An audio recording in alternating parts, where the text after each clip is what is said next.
On n'a pas peur de gagner de l'argent, on n'a pas peur de devenir riche. On a peur de ce que ça implique, des responsabilités que ça implique. On a peur de ne pas pouvoir arriver à gérer tout cet argent. On a peur de ne pas savoir dire non à certaines personnes. Par exemple, un truc tout con, un enfant, quand on a de l'argent, si on ne sait pas dire non quand on est pauvre, on ne saura pas dire non quand on est riche.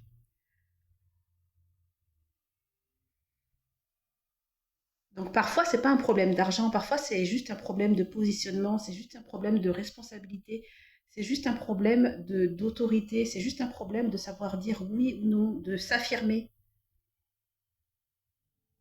Moi, par exemple, j'ai réalisé à une période de ma vie que j'avais peur de gagner de l'argent parce que justement, je n'aurais plus eu d'excuses à dire non à mes enfants, par exemple,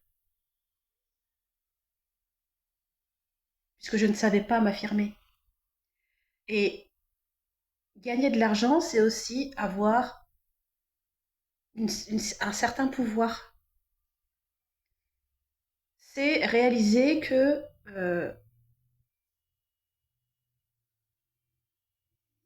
on doit se mettre en priorité. C'est réaliser que on doit savoir ce qu'on veut. En fait, ça amène tellement, tellement, tellement de changements dans une vie de gagner de l'argent qu'on préfère, la plupart, rester dans le confort pas confortable de la précarité ou du moyen, parce qu'on a peur de ne pas être en mesure de gérer tout ça. On a peur de souffrir par rapport à tout ça. Et on préfère souffrir plutôt que de risquer de mettre toutes les choses, tous les moyens à notre disposition pour pouvoir gagner cet argent. Faire rentrer cet argent, parce qu'on ne gagne pas l'argent, on fait rentrer l'argent dans notre vie. Tout se passe au niveau vibratoire, tout se passe au niveau des croyances, tout se passe au niveau des pensées que l'on a vis-à-vis de l'argent. Ce qui bloque l'humain, c'est le côté matériel, le côté numéraire de l'argent. Mais l'argent en soi, c'est une énergie, on le voit bien, on paye avec des cartes bancaires. Il n'y a aucune transaction matérielle qui est effectuée quand on paye avec une carte bancaire. C'est que de l'énergie. Donc c'est se déconditionner par rapport à tout ce qui est croyance par rapport à l'argent. Par exemple, il y a une croyance qui est très populaire, c'est l'argent, ça ne pousse pas sur les arbres. Ben si, ça pousse sur les arbres, l'argent. En quoi c'est fait un billet? Un billet, c'est fait avec du papier. Le papier, c'est fait avec quoi? Avec des arbres. Donc l'argent pousse sur les arbres. Ça, next. Là, j'ai commencé une série sur mon compte Instagram pour pouvoir commencer à casser toutes ces croyances autour de l'argent. Comme par exemple, l'argent, c'est dur. Enfin, il faut travailler dur pour gagner de l'argent. Alors pourquoi tous les influenceurs ils gagnent de l'argent? Pourquoi tous les gens qui font les pitres sur TikTok ils gagnent de l'argent? Pourquoi la poupée qui vibre, la femme qui fait la poupée qui vibre sur TikTok, elle gagne de l'argent? Elle travaille pas dur, elle fait rien. Pourquoi Ruby, je sais plus comment elle s'appelle, là, celle qui vend l'eau de son bain, pourquoi elle gagne de l'argent? Elle travaille pas dur, elle vend l'eau de son bain. C'est juste de l'audace en fait. Il y a de l'audace et puis plein de choses derrière. Ils sont sûrs de leurs produits, ils sont complètement détachés du résultat en plus. Complètement. Il faut être fou en fait pour faire ce qu'ils font. Il faut avoir du courage pour faire ce qu'ils font.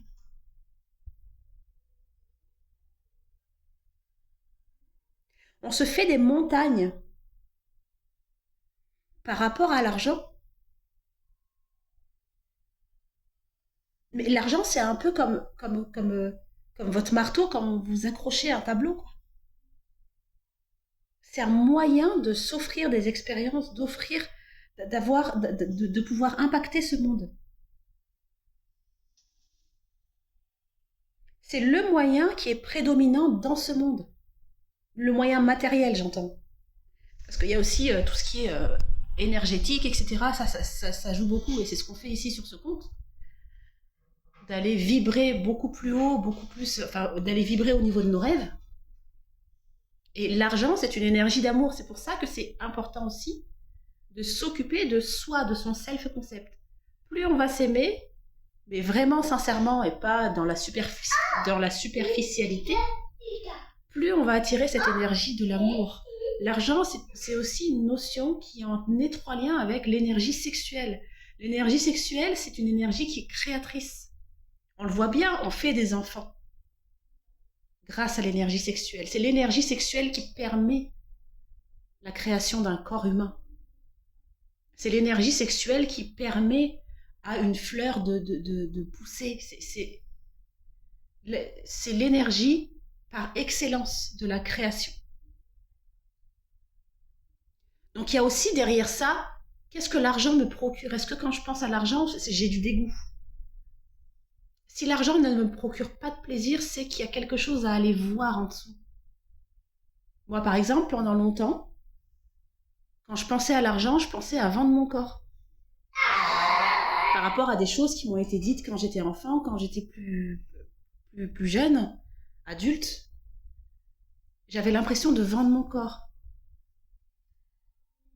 Et je ne sais pas si c'est générationnel, etc. Moi, je suis adoptée, donc je ne connais pas l'histoire de ma famille. Mais dès qu'il y a quelque chose qui titille, qui nous titille au fond de nous, qui nous met inconfortable, que ce soit au niveau de l'argent ou au niveau d'autres choses, c'est important d'aller se connecter à cette sensation-là et pas chercher à comprendre. Se connecter à cette sensation-là et aller l'aimer, aller la rassurer, lui dire ça va aller. Je suis là pour toi. Je ne cherche pas forcément à te comprendre. Si tu as envie de me parler, parle-moi, mais je suis là pour toi. Tu peux enlever ce petit gardien là qui est devant cette zone qui est douloureuse ou qui est inconfortable. Et plus on va dégager ça émotionnellement, énergétiquement, plus on va se révéler. Parce qu'on n'a pas à trouver la meilleure version de soi-même, par exemple. Il n'y a pas de meilleure version de soi-même. Si on cherche une meilleure version, c'est qu'on est déjà enfermé dans un schéma. On a ce critère-là, ce critère-là, ce critère-là. C'est comme quand on cherche l'amour de notre vie.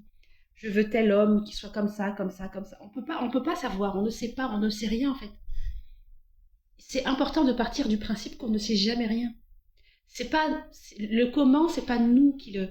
Oui, on a le droit de se fixer des standards, mais on se ferme en fait. Si on se fixe des standards, on se ferme. C'est comme se fixer un standard financier de fin de vie. On peut se fixer un standard financier par palier, mais de fin de vie, on ne sait pas ce qui peut nous attendre en fait. Se mettre dans une case, de toute façon, je suis pauvre, c'est comme ça, et puis c'est pas autrement quoi. Je peux pas changer. La vie, elle est comme ça. Je suis née dans une famille pauvre, bah je finirai pauvre. Je travaillerai dur jusqu'à la fin de ma vie. La vie, elle peut être facile, c'est un choix, c'est une décision. Et la décision, elle est vraiment comme quand on veut faire un régime ou quoi que ce soit. Bon, même si moi je suis anti-régime. Hein. Moi je me suis occupée de mes émotions, c'est comme ça que j'ai pu maigrir. J'ai libéré tout le poids émotionnel. Je me suis supplémentée à côté. Mais le principal travail, c'était émotionnel. Libérer les traumas, libérer les blessures, libérer les émotions négatives, la colère, la tristesse. Même si ce ne sont pas des émotions négatives, ce sont des émotions qui nous permettent de nous connaître, qui nous portent, qui sont guérisseuses. Mais tout ce qui est énergie, qui est bloqué dans le corps, c'est ça qui fait le poids corporel.